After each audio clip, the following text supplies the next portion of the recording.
Hello everybody and welcome to today's demo video. Today we're going to take a look at the Asset Comparison Table Plus, which is an improved version of the default Asset Comparison Table of PyVision. Alright, let's get started. So, before we configure our table, we need to find our assets. What we want to do is select our assets on the left side. We're going with the assembly line over here, and then select the Asset Comparison Table Plus custom symbol. Next, we start with one of our values and pull the attribute in, and immediately we're seeing that specific asset with that attribute. So there's basically two ways to configure the assets with the Asset Comparison Table Plus. What you can do is you can pull in multiple assets to kind of have a static list of assets. But alternatively, you can use the asset search criteria, which is the preferred way to use the asset comparison table, because then your table's assets are going to be updated automatically. So if we want to do that, we do right click on the table and set add dynamic search criteria. Immediately our assets are populated with all my production lines that I have set up here.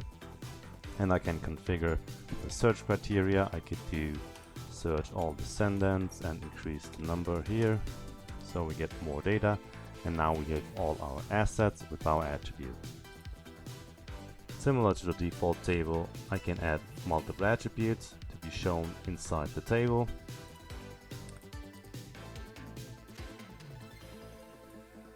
And then what I can do next is a couple of different options.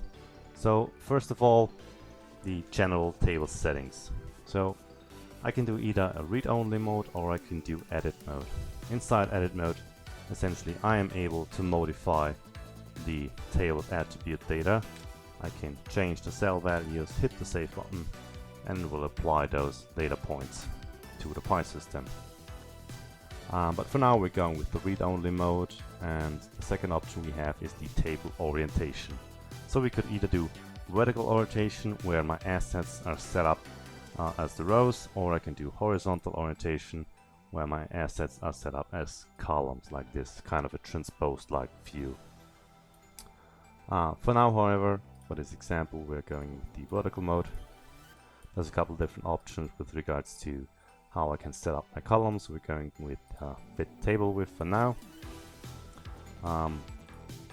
Additionally, I can configure data filters, for example, so I can filter data by either numeric values, like min, max, and I can also do filtering by enumeration values as well, so I can select true or false over here.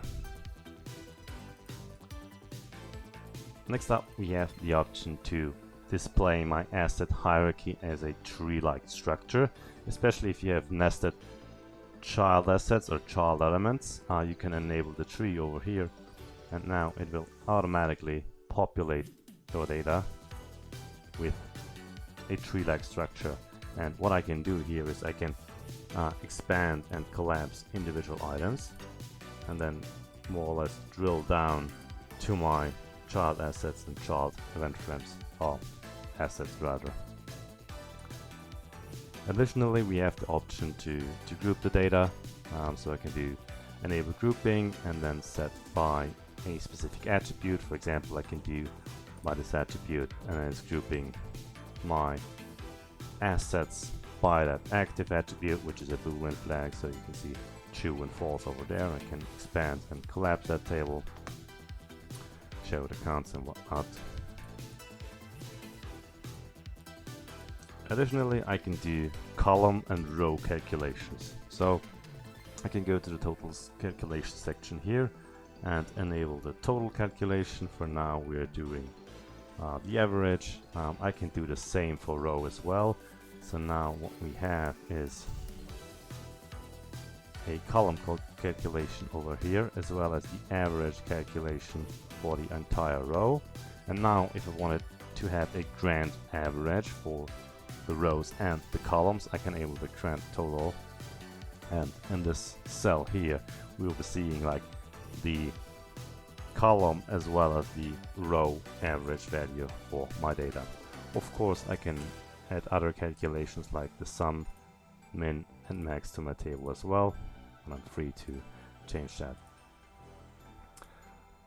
Finally, we have a couple of options with regard to asset selection. So what I can do here is, for example, if I enable the asset selection, I can set on click events. So if I'm going to click that asset for now, it's going to set the asset context of my display. I can also do ad hoc chart, so whenever I click one of those rows, it's going to bring up the asset comparison chart over here. So I can show the actual historic data and not just, individual data points. The same goes for attribute selection. I can do that as well. Show a trend, compare all the assets data within a single trend. Additionally, there's a couple of different options for the toolbar, like the download button, which allows me to download the tables data to an Excel file or like a PDF file, for example. So to do PDF, I can click that button and it's going to give me that all my data as a formatted PDF essentially. With regards to our attributes, what I can do here is change things like column, cell alignment. I can give each column a different name, so I don't need to use the predefined attribute names. There are a couple of other options like changing the numeric formats as well, modifying the style of the table, so I'm free to use any of those predefined styles, and I can also do like a custom style where I'm allowed to essentially customize every single piece of the table. Finally, I can also enable multistate, so I can give each of those cells a certain background color depending on my configured limits.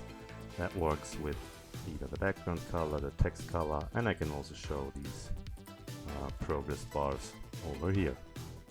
And finally, I can apply that setting to the entire row by checking that apply to asset.